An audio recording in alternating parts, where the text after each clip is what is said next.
और वही में सब ब्रजवासियों की इतनी भीड़ लगी, मैया ने पीछे जाके बैलगाड़ी के नीचे लाला सुवाए दिए तो सक्टासुर नाम को एक दैत्य आ गयो। जैसे ही बैलगाड़ी के ऊपर सक्टासुर आयो, ठाकुर जी ने अपनो एक पांव उठा करके प्रहार कियो, बैलगाड़ी 3 बार पलट के गिर गई और सक्टासुर को वध है गयो। 3 महीना के लाला, जोर की आवाज भई, ब्रजवासी दौड़े तो देखी बैलगाड़ी पलटी पड़ी है और बैलगाड़ी में रखे मटकान सो दूध घी दही निकरो है और वहां के बीच में लाला पौड़े हैं, अपने हाथ पांव चला रहे हैं, गदमदरा से लाला। मैया ने आके लाला को हृदय से लगायो, अरे इतनी बड़ी बैलगाड़ी कैसे गिर गई? छोटे छोटे बालक बोले मैया हम बताएं? बोले बताओ। एक बालक बोलो मैंने देखी है कैसे गिरी बैलगाड़ी। बोले कैसे गिरी? मैया तेरो ये लाला है ना गदमदरा सो, गदमदरा मतलब हट्टो टगड़ो। कई बालक होते हैं उनके ऐसे जेली जेली से हाथ होते हैं, नीचे लटके रहते हैं, गाल ऐसे लटके रहते हैं बड़े बड़े, ऐसे ही हैं ठाकुर जी गदमदरा से। मैया ये तेरो लाला है ना? बोले हाँ। जाने मैया अपनो पाम उठायो यूं और इतना लंबो कियो मैया ऐसे इतना लंबो करके जोर ते मारी और बैलगाड़ी पलट गई। मैंने देखी अपनी आंखन ते। मैया बोली इतकुआ। लाला गयो हाँ मैया। मैया ने एक दियो, शर्म नहीं आवे? नेक सो मेरो लाला यूं के या को पाम इतना बड़ो है को। अरे मैया तुमको मारे, तेरी सौगंध खा के कह रहा हूं तेरे लाला ने गिरी बैलगाड़ी। मैया ने कही फिरते या।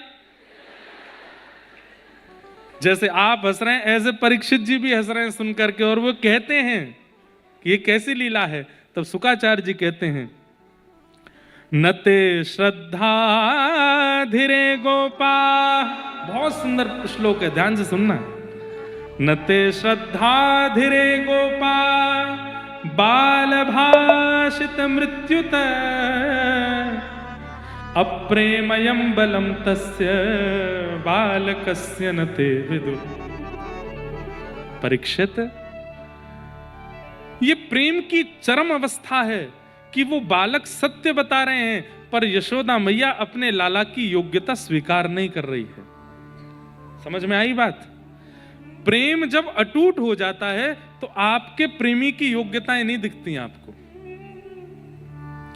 बेटा पढ़ लिख करके कुछ बन जाए, बेटी पढ़ लिख करके कुछ बन जाए, समाज के लिए वो कुछ है, पर अपने मां के लिए तो बेटी ही रहेगी, बेटा ही रहेगा।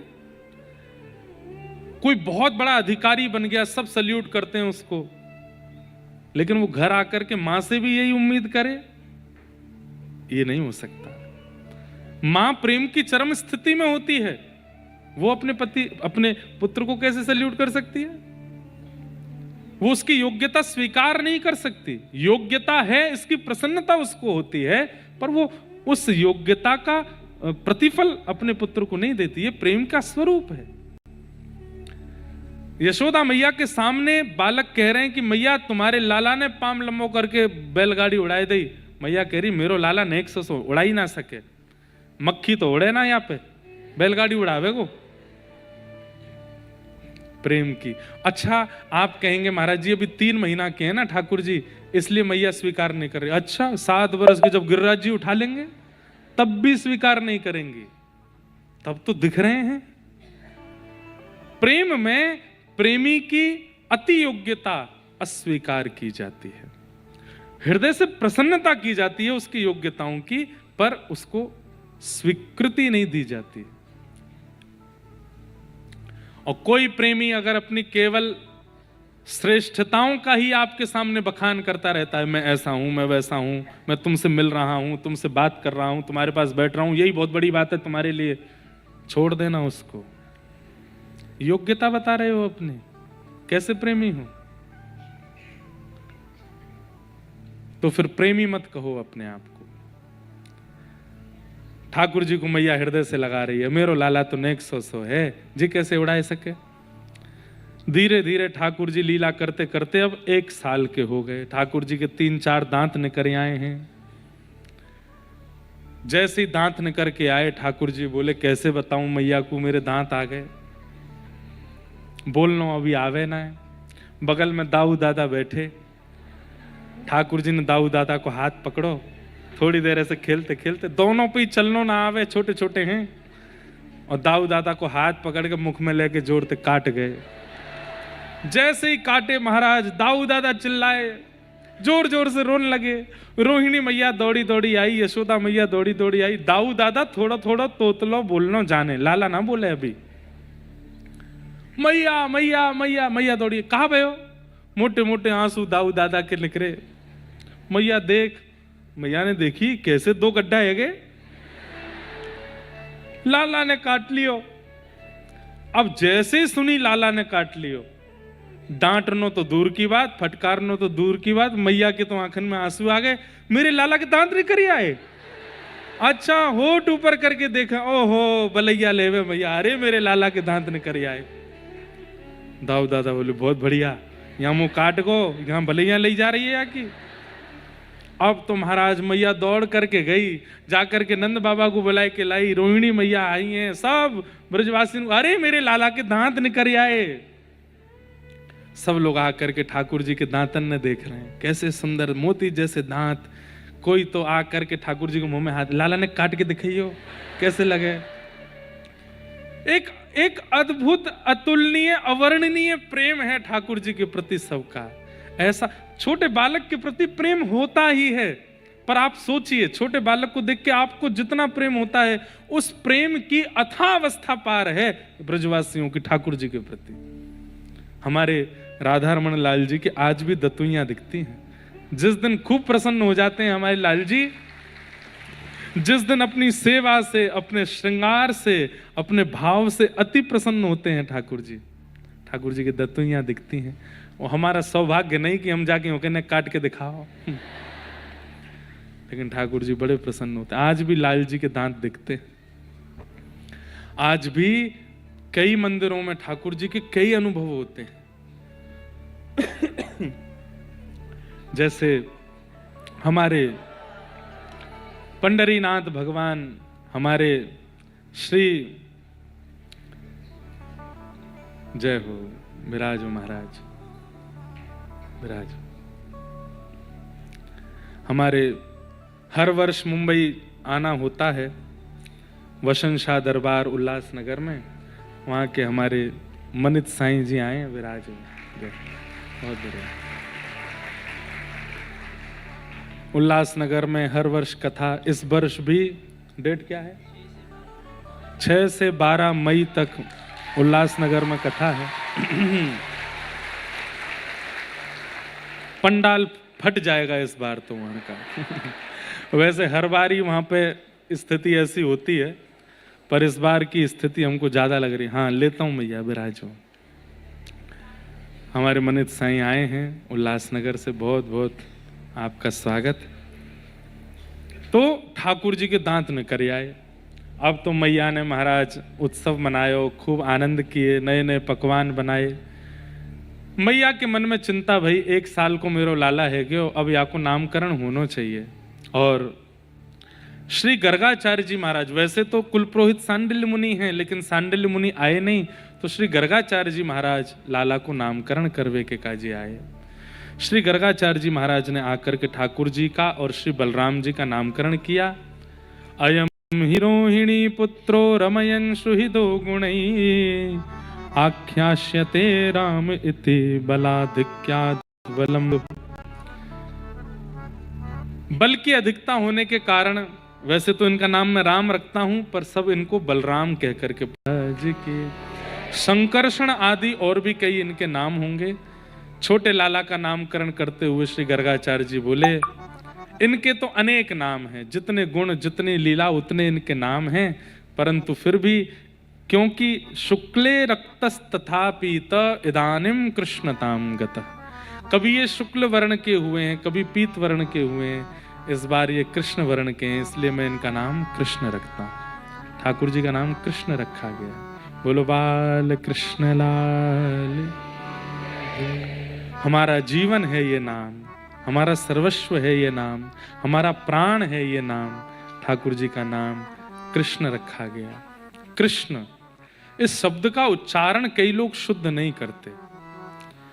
क्योंकि शुद्ध कर लेंगे तो फिर भगवत प्राप्ति हो जाएगी। इसलिए सब लोग इस नाम को, कोई किशन बोलता है, कोई कृष्ण बोलता है, कोई कुछ बोलता है, पर मूल रूप से कृष्ण, इदानिम कृष्णताम गतः, भगवान का नाम कृष्ण रखा गया।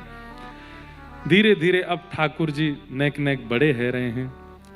अब ठाकुर जी बोलना तो जानते नहीं, पर मुख से कुछ ना कुछ स्वर निकालते हैं, कुछ ना कुछ आऊ आऊ जैसा करते रहते हैं, गाते रहते हैं।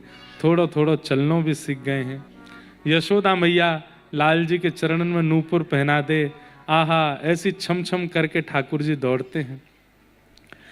एक जगह वर्णन आता है अष्ट सखाओं की वार्ता में कि प्रथम जन्माष्टमी जब हुई ठाकुर जी की, पहले 1 साल के जब लाला भये, तब यशोदा मैया ने लाल जी को क्षुद्र घंटिका पहनाई। छोटी छोटी घंटी हैं, ऐसी कौंधनी पहनाई है मैया ने। कौंधनी जानते हैं? कमरबंद, ऐसी कौंधनी पहना, वहां में छोटी छोटी घंटी हैं। क्यों? बोले लाला जब सो के उठे, सो घंटी बज जाए, सो मैया आ जाए, अरे मेरो लाला उठ गए हो। कहीं भी ठाकुर जी जा रहे हैं नंद भवन में, सो मैया को क्षुद्र घंटिकांति पता चल जाए कहां गए हो। और एक बड़ी सुंदर लीला, क्या?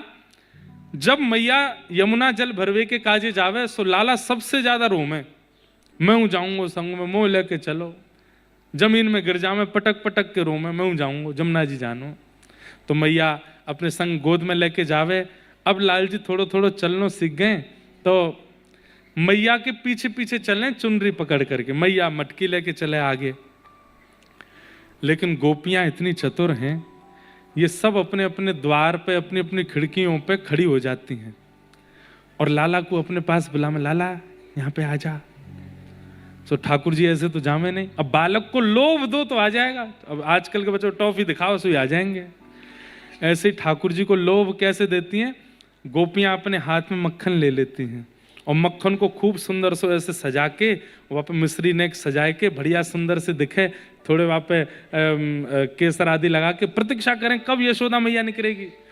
सब लोग इधर देखो, लाल जी अभी आए नहीं है, देखो। जैसे ही यशोदा मैया निकले, सब गोपियां खड़ी है जाएं, मैया के निकलते ही अपना हाथ आगे कर दें, सो लाला की दृष्टि पड़े, मुंह में पानी आ जाए, मक्खन, सोई मैया की चुनरी छोड़ दें, वहां को चले जाएं। और जैसे ही गोपी के पास जामे, गोपी अपने घर में लेके कमरा भीतर से बंद चटकनी लगा दे और लाला को बैठा ले।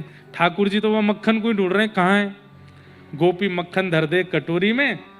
अब के लाला बड़ी मुश्किल से हाथ पड़ो है, खाएगो? बोले हाँ, पहले नाच के दिखा। सो ठाकुर जी नाचे। बोले अब बंदर की तरह करके दिखा, अब मेरी गोद में आ जा, मेरा आलिंगन कर ले, मेरे हृदय से लग जा, मेरे गाल को स्पर्श कर, मेरी नाक को कर, मेरी आंख को कर, मेरे हृदय को कर। ऐसे ठाकुर जी को वही तो रसखान कह रहे हैं, छछिया भरी ताही अहीर की छोहरिया, छछिया भरी छाछ पे नाच नचायो। छछिया किसको कहते हैं? हाथ ऐसे करो, करो तो ये जो बीच में गड्ढा बना है ना, इसको छछिया बोलते हैं। बोले इतने छाछ पे ठाकुर जी नाच जाते हैं गोपियों के आगे, केवल इतनी सी छाछ पे। यहां पे महाराज लोग बाग सोने का छत्र चढ़ा रहे हैं, इतने श्रृंगार चढ़ा रहे हैं, ठाकुर जी पे करोड़ों दान कर रहे हैं, ये लुटा रहे हैं, वो लुटा रहे हैं। तिरुपति बालाजी में हुंडी में करोड़ों की चढ़ाई चल रही है, सब अपनी जगह ठीक है, पर भैया ब्रजवासी गोपीन की तो छचिया भरी छाछ पे नाच नचायो। लाल जी को नचा दें गोपी। इतने में ही दूर पहुंच गए यशोदा मैया के, लाला तू हार तो नहीं गयो? हार मतलब थक तो नहीं गयो? लाला तू हार तो नहीं गयो? पीछे से कोई प्रत्युत्तर नहीं। मैया देखा कहां गयो लाला, अब तो दौड़े, अरे मेरो लाला कहां है, मेरो लाला कहां है। तब ये गोपी गोद में लेके निकले, ठाकुर जी मक्खन खाते भाई। मैया बोली ये गोपीन की बड़ी चतुर चाल है, पीछे ते लाला है, कैसे अपने पास बुला लें। सो आज मैया ने क्षुद्र घंटिका पहनाई है लाला को। अब ठाकुर जी चले, सो मटक मटक के चले तो वो घंटी बजे ठाकुर जी की। जैसे ही कोई गोपी अपने पास बुलावे, मैया आगे तो सुनती चल रही है, यहाँ ते घंटी इनकी जैसी धुनी आवे, सो मैया दे कहाँ जा रहे हो लाला, इतकुआ संग चल मेरे। इसलिए हमने कई वैष्णवों से कहा कि आप भी अपने ठाकुर जी को क्षुद्र घंटिका पहनाओ, छोटी छोटी घंटियों की एक कोंधनी पहनाओ। क्यों? कहीं लाला कहीं और चले जाएं तो पता चल जाए कहाँ ते आ रही है आवाज, कहीं चले नहीं जाएं, कहीं छोड़ के नहीं जाएं, कहीं दूर नहीं हो जाएं। ये नूपुर इसीलिए पहनाते हैं ठाकुर जी को, क्षुद्र घंटिका इसीलिए पहनाते हैं कि कहीं कोई और रिझा के इनको ले नहीं जाए अपने साथ, और जामे भी तो हमको पता चल जाए। ऐसे ठाकुर जी की मधुर स्थिति है, मधुर भाव है। धीरे धीरे ठाकुर जी ने और बड़े भय।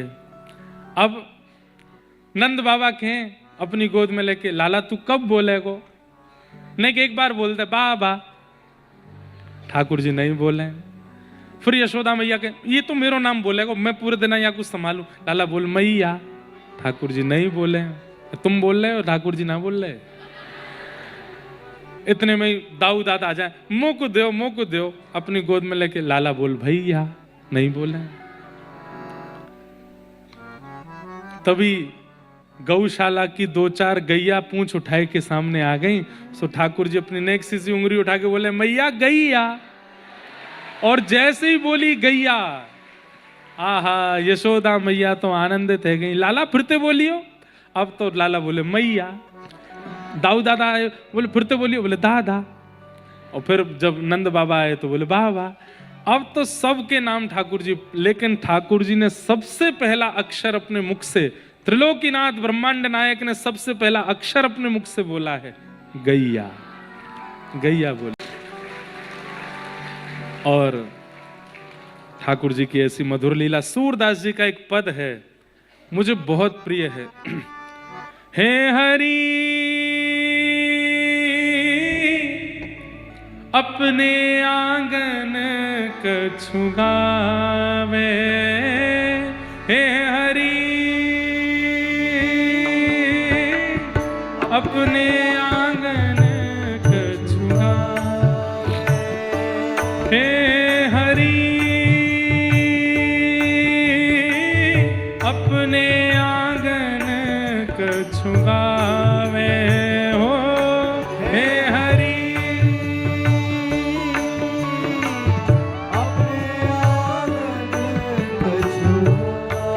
सूरदास जी के पंक्तियां, सूरदास जी के पद, ये तो इमेजिन करो, चिंतन करो इनका।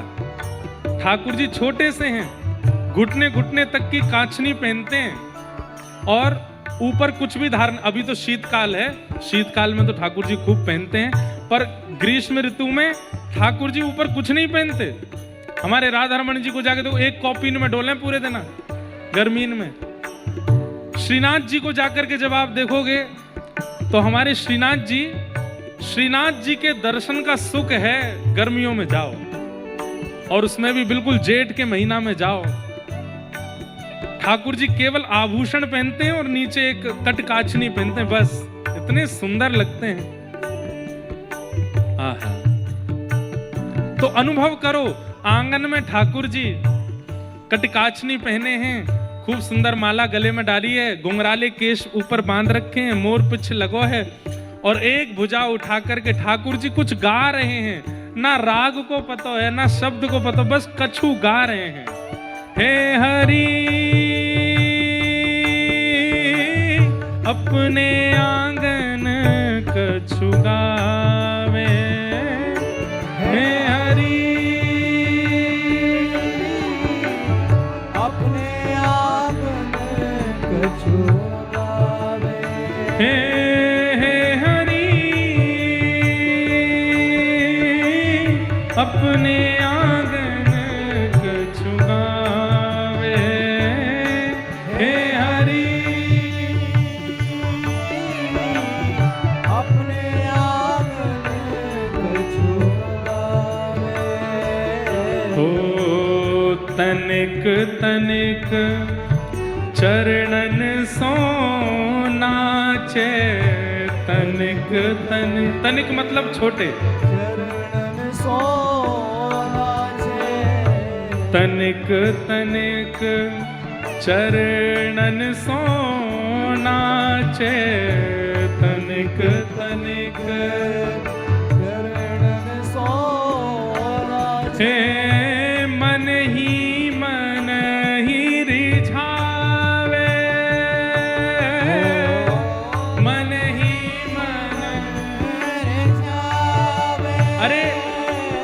किसी को दिखा के नहीं नाच रहे हैं, किसी को रिझाने के, अपने आप को रिझा रहे हैं। कैसी कैसी अद्भुत अद्भुत मुद्राएं बना करके ठाकुर जी नाच रहे हैं। सूरदास जी वर्णन कर, स्वयं गा रहे हैं, स्वयं नाच रहे हैं। हे हरि अपने आंगन कछु गावे,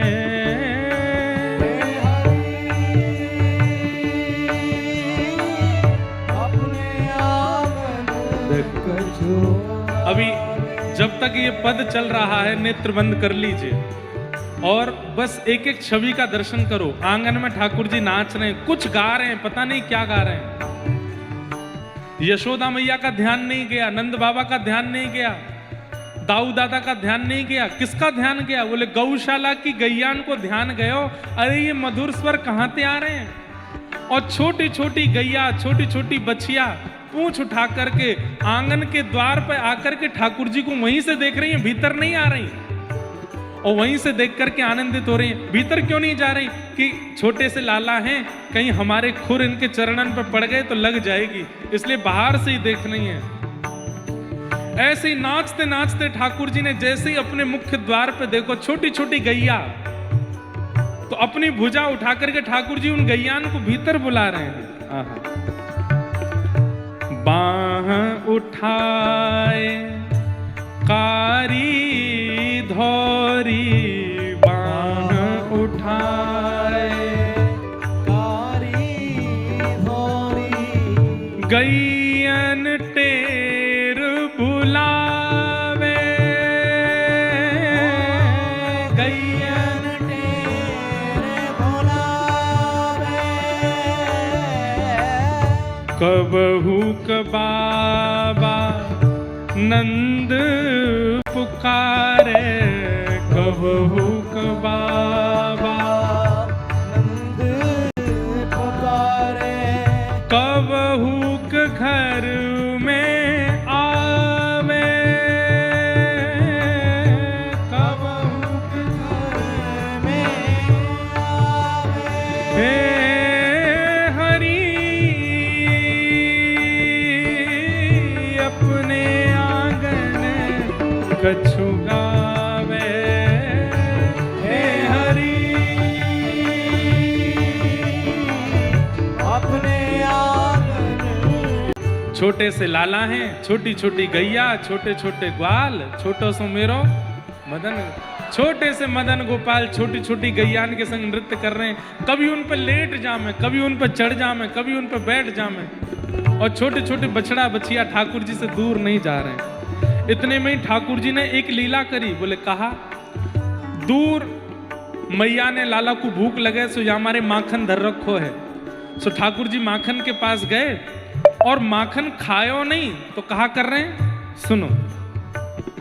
माखन तनिक अपने कर ले, माखन तनिक अपने कर ले, माखन तनिक। तनिक मतलब हमारी ब्रज भाषा में थोड़े, छोटे। माखन तनिक अपने कर ले, माखन तनिक अपने कर ले, तनक बदन पे लगावे, तनक बदन पे लगावे, अपने अंग प्रत्यंगों पे मक्खन लगा करके पहले तो स्वयं पा लिए और फिर गैयान की ओर देख करके बोले खाओगी? तो गैया पास आने लगी, तो जैसे मुख लगाने लगी छोटी छोटी बछिया, सो ठाकुर जी ने दूर हाथ करके अपने अंग पे लगा लियो, मानो कह रहे हाथ ते नहीं खवाऊंगा, यहाँ ते चाट ले आको। और छोटी छोटी बछिया के बीच में ठाकुर जी बैठ गए, वो अपनी जीभ से ठाकुर जी के अंग प्रत्यंगों पे लगे भय मक्खन को चाट रही। कबहू चिते प्रति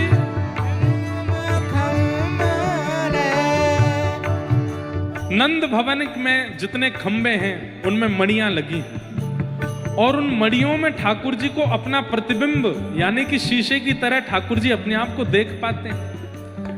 और जब जगह जगह मक्खन लगे भये, गैयान की जीभ से सुंदर सने भये ठाकुर जी प्रतिबिंब में खुद को देखते हैं। कबहु चिते प्रतिबिंब खम्बले, कबहु चिते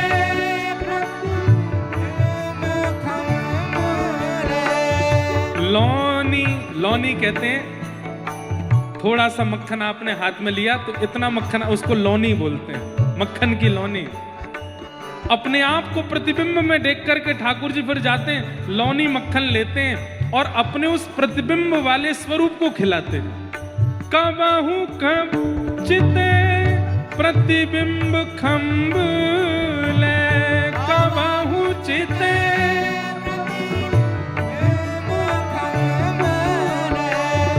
लौनी लिए हूँ खवावे,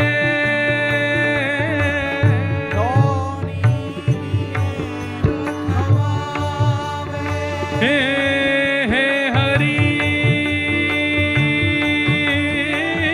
अपने आंगन कछु गावे, हे हरि अपने हो, हे हरि अपने आंगन कछु गावे, हे हरि अपने आंगन छुड़ावे। ओ सूरदास के बाल चरित को सूर नित देखत भावे, नित नित देखत भावे, हे दूर दिखत यह यशोदा मैया, दूर दिखत यशोदा मैया, हर्षानंद बढ़ावे, हर्षानंद बढ़ावे, हे हरि अपने आंगन कछु गावे, हे हरि अपने आंगन छुड़ावे। हे हरि अपने आंगन कछु गावे, हे अपने आंगन कछु अपने आंगन कछु अपने आंगन ओ अपने आंगन कछु अपने आंगन कछु गावे। बोलो बाल कृष्ण लाल की। ऐसे ठाकुर जी की मधुर लीला, कभी मक्खन तन पे लगा के गैयाओं को चटाते हैं, कभी मक्खन लेकर के अपने प्रतिबिंब को खिलाते हैं, कभी भुजा उठा के घूम घूम करके कुछ गाते हैं। सूरदास जी ऐसी छवि देख करके आनंदित होते हैं, यशोदा मैया मन ही मन आनंदित होती है।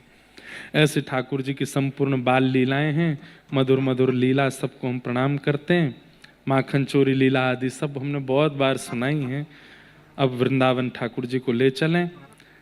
एक दिन ठाकुर जी ने घर में ही मटकी फोड़ दी, तो मैया को इतना गुस्सा आई, बोले बता बाहर की तो फोड़ है, घर की फोड़ दी। मैया ने पकड़ करके लाला ऊखल से बांध दिए।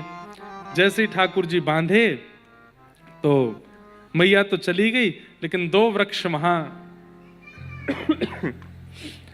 नारद जी के द्वारा शापित कुबेर के पुत्र नलकुवर और मणिग्रीव, उनका स्पर्श जैसे ठाकुर जी ने किया, दोनों वृक्ष टूट के गिर पड़े। देवता प्रकट हो गए, दोनों ने भगवान की स्तुति गाई। वाणी गुणानुकथने श्रवणो कथायाम हस्तौ च कर्म सुमनस्तव पादयोर्न स्मृत्यां शिरस्तव निवास जगत् प्रणामे दृष्टिः सतां दर्शनेस्तु भवत्तनूनाम्। आहा, दोनों ने भगवान की स्तुति गाई, भगवान ने उनको मुक्त किया।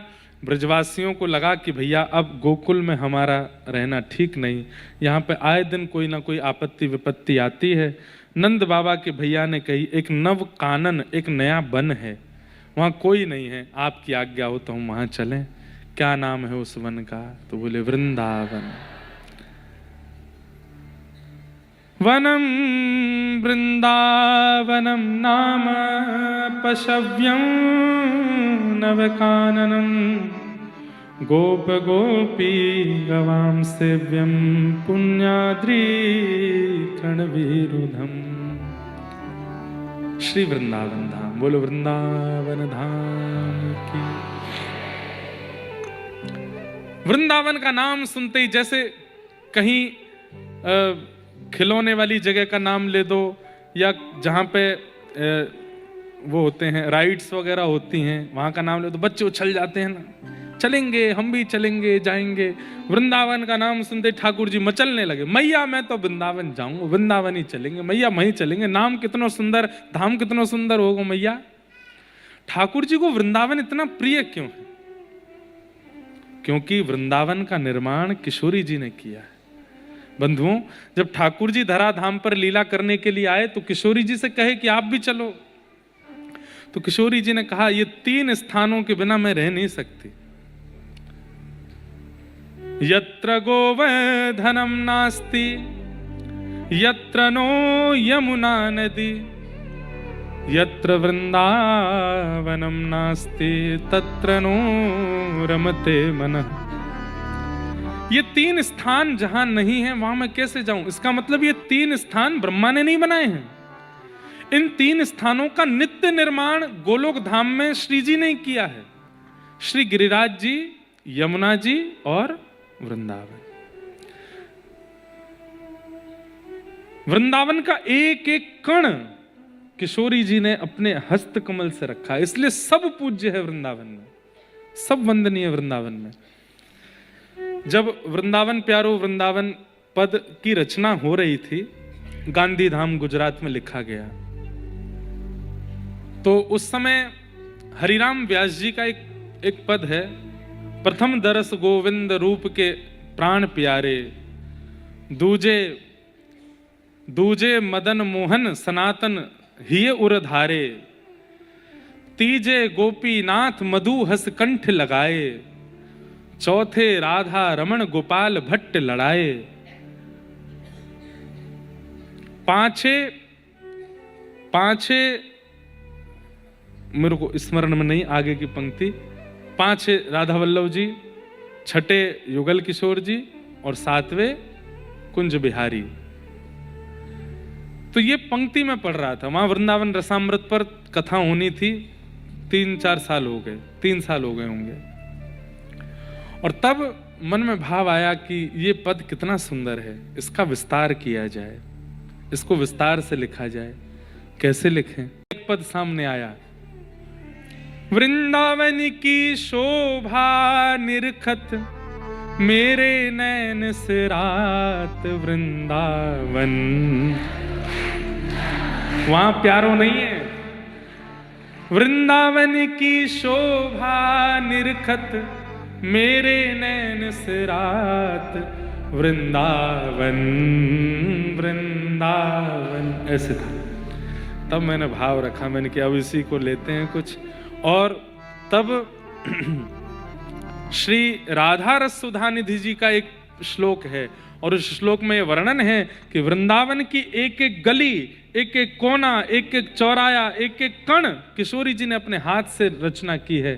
तब ये भाव आया और शब्द निकले, श्यामा हृदय कमल सो प्रगट्यो, श्यामा हृदय कमल सो प्रगट्यो। और जब किशोरी जी के हृदय कमल से प्रकट हुआ और ठाकुर जी ने जब उसको देखा तो श्याम हृदय को भाई वृंदावन प्यारो वृंदावन, श्री वृंदावन प्यारो वृंदावन, हे श्री वृंदावन प्यारो वृंदावन, श्री वृंदावन प्यारो वृंदावन। और बस इसके बाद हमने कहा अब अंतरे क्या लिखें, सातों निधियों को प्रकट करो, सब सुख सागर रूप जागर, रहे वृंदावन धाम, रूप गोस्वामी प्रकट कियो जहाँ, रूप गोस्वामी प्रकट कियो, राधा गोविंद रूप निधान, वृंदावन प्यारो वृंदावन, श्री वृंदावन प्यारो वृंदावन। हर पंक्ति में शायद मैं कभी व्याख्या कर नहीं पाया, पर हर पंक्ति में कथा छुपी है उन ठाकुर के प्राकट्य की। गोमा टीला, वृंदावन में एक कुटी बना करके श्री रूप गोस्वामी पाद विराजते थे और बस व्याकुल थे कि ठाकुर जी मुझे कब मिलेंगे। तब उनको स्वप्न में दिखाई दिया कि एक छोटे से बालक ने आकर के कहा कि ये जो ऊंचा सा टीला है, टीला मतलब छोटा पर्वत, यही के भीतर स्वरूप है ठाकुर जी को। तो उठे तो बोले ये तो स्वप्न था, तो स्वप्न पर भरोसा नहीं हुआ। तब उन्होंने विचार किया कि अगर इस स्वप्न सत्य है तो प्रत्यक्ष कुछ दिखे। तब वही बालक स्वप्न वाला उनको प्रत्यक्ष दिखा और कोई बाबा जल्दी आ। पीछे पीछे गए, एक टीला की तरफ आज्ञा की, वहां ऊपर चढ़ के देखा तो एक गैया के चारों थनों से दुग्ध निकल रहा है। खोद करके देखा तो वृंदावन के सप्तनिधियों के प्रथम ठाकुर श्री राधा गोविंद देव प्रभु प्रकट हो गए। बोले राधा गोविंद देव की। श्री राधा गोविंद देव जी का जो स्वरूप है ये वज्रनाभ ने निर्माण कराया था, भगवान के परपौत्र ने। जब वज्रनाभ वृंदावन आए, भगवान के स्वधाम जाने के बाद भगवान के परपौत्र वज्रनाभ, परपौत्र समझते हैं? पौत्र किसको कहते हैं? पुत्र का बेटा पौत्र। अब परपौत्र, परपौत्र। तो वज्रनाभ जब भगवान के स्वधाम जाने के बाद 16,000 माताएं जो भगवान की पत्नियां थी उनको लेकर के वृंदावन आए, तब उनके विरह को शांत करने के लिए उन्होंने ठाकुर जी का स्वरूप निर्माण कराया। सबसे पहले गोविंद देव, फिर कालांतर में ये भूमिगत हो गए, फिर रूप गोस्वामी पाद ने इनको फिर से प्रकट किया। इसलिए गोविंद देव जी का जब आप दर्शन करते हो तो ये समझो ये प्रत्यक्ष ठाकुर जी ऐसे, यही कद काठी है ठाकुर जी की, जैसे गोविंद देव जी हैं जयपुर में। दूसरे, विहरत निस दिन कुंज गलिन में, व्रज जन मन सुख धाम, विहरत निस दिन कुंज गलिन में, व्रज जन मन सुख धाम। हे मदन मोहन को रूप निरख के, मदन मोहन को रूप निरख के, सनातन बलि बल जाए, वृंदावन प्यारो वृंदावन, श्री वृंदावन प्यारो वृंदावन, हे श्री वृंदावन। ऐसे सनातन गोस्वामी पाद को एक ब्राह्मणी मैया के घर से ठाकुर जी प्राप्त भये और स्वयं ठाकुर जी ने आज्ञा देकर के कहा कि मैया जो भिक्षा लेने बाबा आते हैं इनके संग जाऊंगा मैं। और उनके साथ ठाकुर श्री मदन मोहन लाल जी उनके पास पधारे।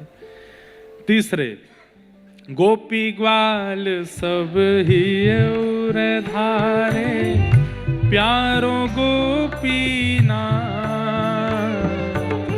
गोपी ग्वाल सब ही और धारे, प्यारो गोपीना। बंधुओं, कोई अंग्रेज आया था और आकर के गोपीनाथ जी के दर्शन किए तो पूछने लगा ये कौन है? बोले कि हमारे भगवान है। बोले तुम लोग इनको कपड़े पहनाते हो, इनके आगे अंगीठी रखते हो, इनको सिखाते हो, इनकी आरती करते हो, इनको भोग लगाते हो, ये तो मूर्ति हैं। बोले मूर्ति नहीं है, ये प्रत्यक्ष ठाकुर जी हैं। तो उस अंग्रेज ने कहा मैं ऐसे नहीं मानूंगा। तो कैसे मानोगे? मेरी जो घड़ी है ये बिना शैल के चलती है, नब्ज से चलती है। मेरी घड़ी इनको पहनाओ, अगर इनके हाथ में आके चलने लगी तो मैं मान जाऊंगा कि इनमें प्राण है। जैसे ही घड़ी उतार करके दी, पुजारी जी ने घड़ी पहनाई, गोविंद देव जी के हाथ में आती घड़ी, गोपीनाथ जी के हाथ में आती घड़ी चलने लगी। आज भी बिना सेल के नब्ज से चलने वाली घड़ी श्री गोपीनाथ जी आज भी धारण करते हैं। कभी जयपुर जाके दर्शन कीजिए, आज भी ठाकुर जी के यहाँ पर भुजा पर वो घड़ी धारण है। हे गोपी ग्वाल सब ही और धारे, प्यारो गोपीनाथ प्यारो प्यारो गोपीनाथ बड़ो प्यारो गोपी। हे मधु पंडित जिन कंठ लगायो, मधु पंडित कंठ लगायो, जहाँ है रही जय जयकार। वृंदावन प्यारो वृंदावन, श्री वृंदावन प्यारो वृंदावन। राधा गोपीनाथ प्रकट हो गए। राधा गोविंद देव, राधा मदन मोहन, अब राधा गोपीनाथ। और चौथे आहा श्री गोपाल भट्ट जो की हृदय वेदना प्रगट्यो शालिग्राम। श्री गोपाल भट्ट जो की हृदय वेदना प्रगट्यो शालिग्राम। कैसे हैं? रूप सुधा को खान हमारो, रूप सुधा को खान हमारो, और वृंदावन में सब ते न्यारो। ओ वृंदावन में सब ते न्यारो। ओ श्री राधा रमण जुलाल, वृंदावन प्यारो वृंदावन, श्री वृंदावन। हरिराम व्यास जी राधा रमण जी का दर्शन करने आए। पहले राधा रमण जी शालिग्राम थे, झूला झूल रहे थे। तो गोपाल भट्ट गोस्वामी बोले हरिराम व्यास जी आप आए हैं, कोई पद गाइए, हमारे ठाकुर जी का झूला उत्सव हो रहा है। बोले कहाँ है ठाकुर जी? बोले ये बैठे। ऊपर से देखा शालिग्राम भगवान। बोले झूले रे झूले मेरी गंड की नंदन, मानो भटा कढ़ी में बोरे अंग लगायो चंदन। बोले ऐसा लग रहा है कि जैसे बैंगन को कढ़ी में बोर दिया हो तो उस पर पीला पीली कढ़ी लग गई हो, ऐसे लग रहे हैं शालिग्राम जी पर चंदन लगा दिया है। गोपाल भट्ट जी को इतनी वेदना हुई कि बताओ तुमने शालिग्राम जी को ऐसे बोल दिया। रात भर विरह वेदना में रहे। प्रातः काल रात भर बोले ठाकुर जी आप क्यों हो शालिग्राम चिपटे जैसे, क्यों? आपकी आंख मुख नाक क्यों नहीं है? इतना वेदना किया कि आप जब नृसिंह बनकर के खम्भ से प्रकट हो सकते हैं प्रहलाद के लिए, और कृपा से जिस दिन ये विरह वेदना कर रहे थे उस दिन नरसिंह चतुर्दशी थी। बोले प्रहलाद के लिए आप खम्भ से प्रकट होते हैं, गोपाल भट्ट के लिए आप शालिग्राम से प्रकट नहीं हो सकते। रात भर विरह वेदना में रहे।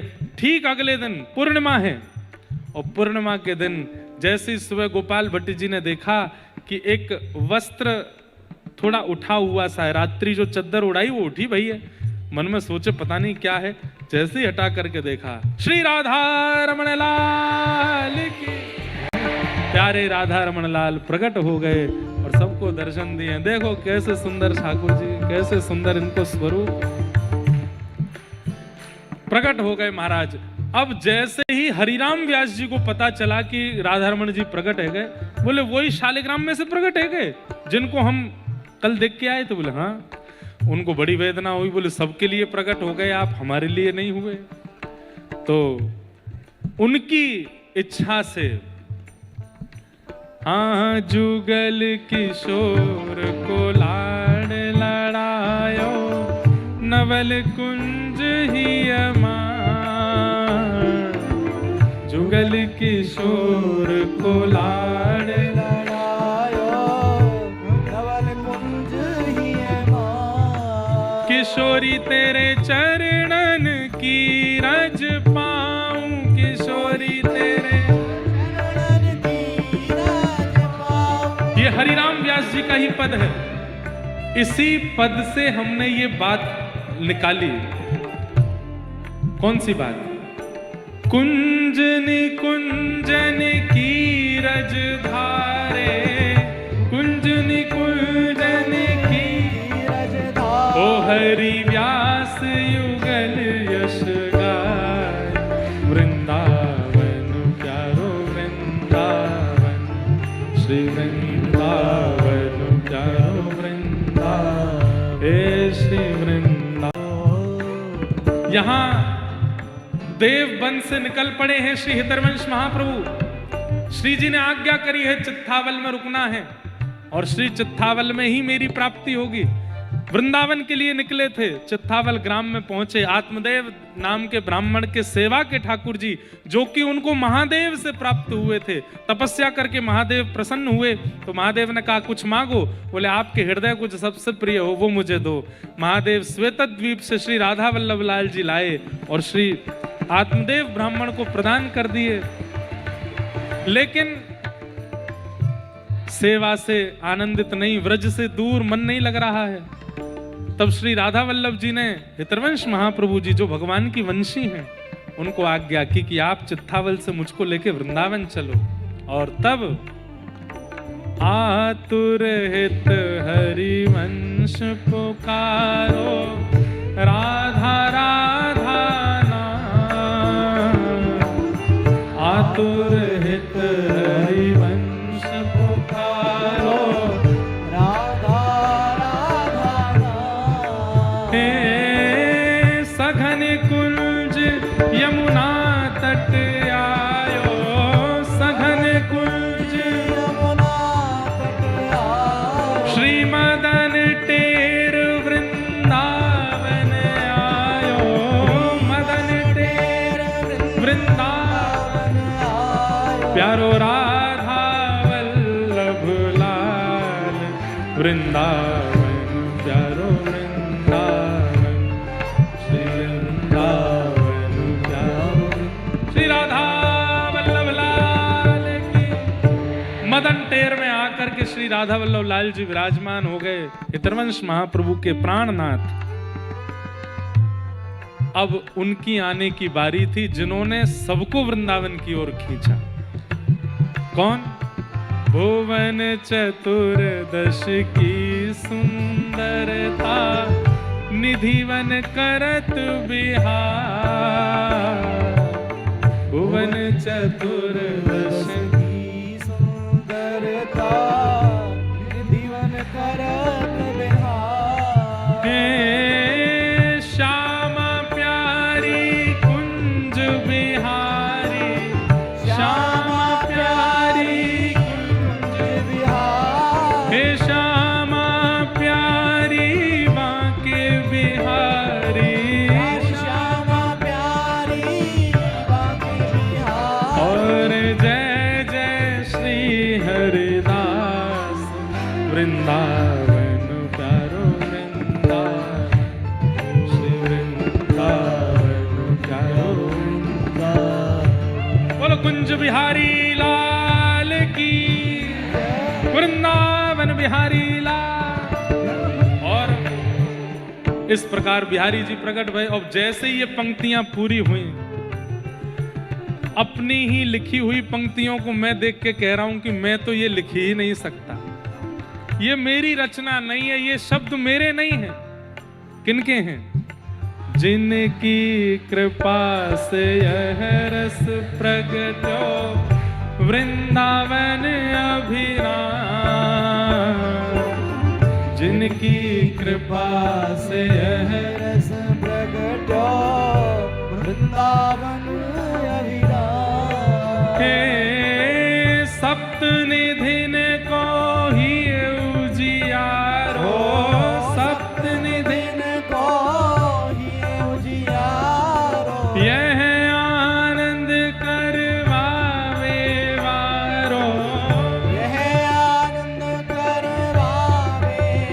हे